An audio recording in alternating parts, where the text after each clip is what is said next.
আর এক শ্রেণীর মানুষ বলছে খুব গরম এখন আবহাওয়া, তাই না? এটা বলছে কি, নবী যখন আদম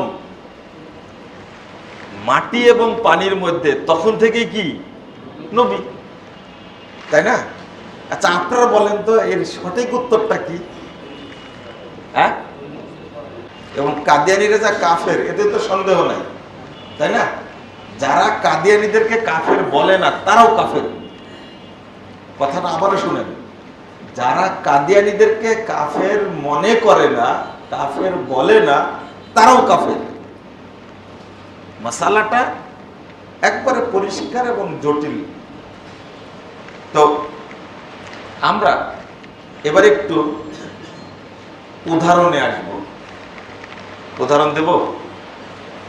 সবার মাঝে চা খেলে বেয়াদব বলবে না? হ্যাঁ, তো আমরা এবার চেষ্টা করব কিছু উদাহরণ দিতে। দেব উদাহরণ? হ্যাঁ, রাগ করবেন না তো? এটা কিন্তু রাগ করার জিনিস। আমি শুধু ধরাই দিব যে আমরা কি পরিমাণ মাতবরি করেছি কোরআন হাদিসের উপরে, বুঝছেন? এমনি তো রেগে আছেন আমার উপরে, তাই না? আপনারা রেগে থাকা ভালো, এটা অনেক পজিটিভ দিক আছে। রাগের মাথায় একটা জিনিস যদি আপনি বুঝতে যান তাহলেই কিন্তু আমার লাভ। রাগ করে যদি আপনি বইপত্র ঘাটতে যান বা আলেমদেরকে জিজ্ঞেস করতে যান, এটা করলে আমার লাভ। এই জন্য রাগ করলে একটু পজিটিভ দিক আছে। পরিবেশটা এখন এত জটিল, যেটাই বলছি সেটাতেই সমস্যা। আল্লাহ রাসূল সাল্লাল্লাহু আলাইহি ওয়াসাল্লাম বলছেন, আপনারা বিতর্ক করছেন এখন যে 40 বছরের পূর্বে আল্লাহর নবী কি ছিলেন না? হ্যাঁ, নবী ছিলেন না, তাই না?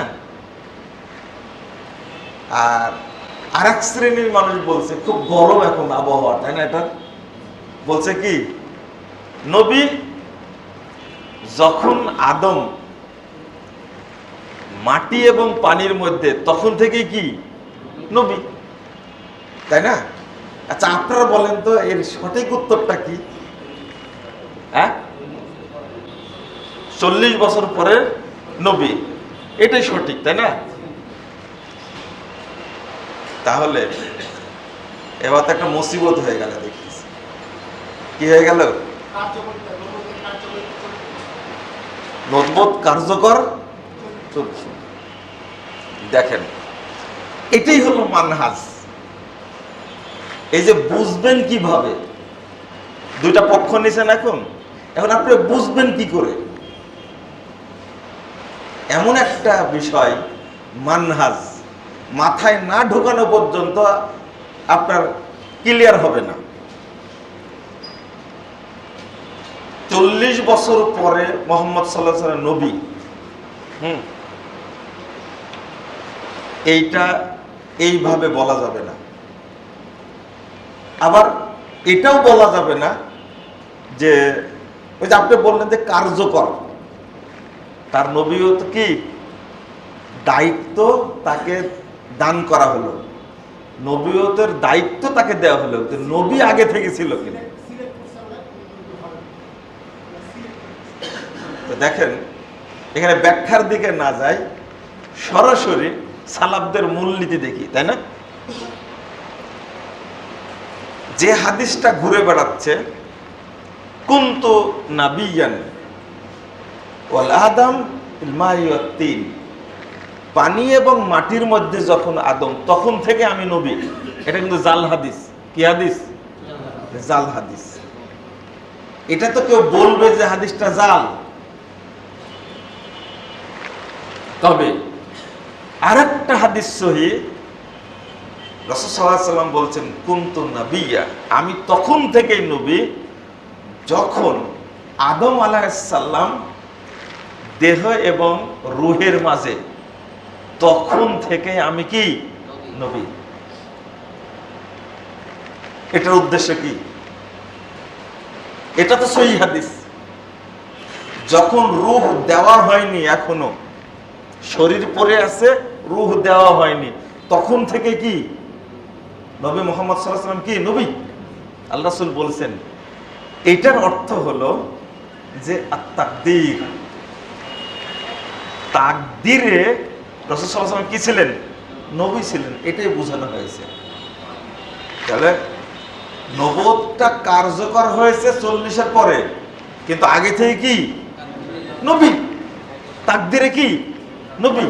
এই ছোট্ট একটা জিনিস, একটা হলো যে শরীর এবং রূহের মাঝে যখন আদম, তখন আমি কি নবী, হাদিসটা কি সহিহ।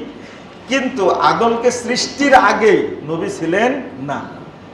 আসল জিনিস কি বলছে, কাদা এবং পানির মাঝে যখন আদম, তখন কি নবী, মানে আদম হয়নি। আদমকে সৃষ্টির পরে আল্লাহ রাব্বুল আলামিন তার মাঝ থেকে রূহ বের করলেন না? ডান হাতের রূহ, বাম হাতের রূহ বের করলেন না? এরা কারা? এটাই অর্থ হলো কি তাকদীর। এই বুঝটা যদি আপনারা আজকে বুঝছেন, কিন্তু এটা ভ্রান্ত আকীদা এবং সঠিক আকীদা। এই বইটার মধ্যে আমি 2013 সালে লিখে দিয়েছি, মানুষ যেন বিভ্রান্তির শিকার না হয়। 2013 আর কত সাল চলছে? 24। কয় বছর হলো তাহলে? মানুষ যেন এই জিনিসটা ভুল না বুঝে। তাহলে দুইটা জাল হাদিস আসলো, একটা সহিহ হাদিস আসলো। সহিহ হাদিসটা বুঝার মতো ধারণ ক্ষমতা লাগবে। তো আপনাদের যেটা বলতে চাইবো সেটা হলো, যখনই এরকম সমস্যা দেখবেন তখনই আপনি চলে যাবেন মানহাজুস সালাফ, তাই না? সালাফরা কি বলতে চেয়েছেন, কি ব্যাখ্যাটা দিয়েছেন। আর হাদিস থাকলে তো কোনো সমস্যাই না, তাই না? হাদিস থাকলে পরিষ্কার হয়ে গেল, কারো ব্যাখ্যার দরকার নাই। আল্লাহ কিন্তু এটাই বলছেন, ফাইন আমানু বিমিসলি মা আমানতুম বি ফাকাদ ইহতাদাও। তোমরা যেভাবে কোরআন হাদিস বুঝেছো, আল্লাহ রাব্বুল আলামিন রাসূল সাল্লাল্লাহু আলাইহি ওয়াসাল্লাম এবং সাহাবীদেরকে বলছেন, তোমরা যেভাবে বুঝেছো এইভাবে যদি অন্যরাও বুঝে, তাহলে তোমাদের মতো তারাও হেদায়েত পাবে।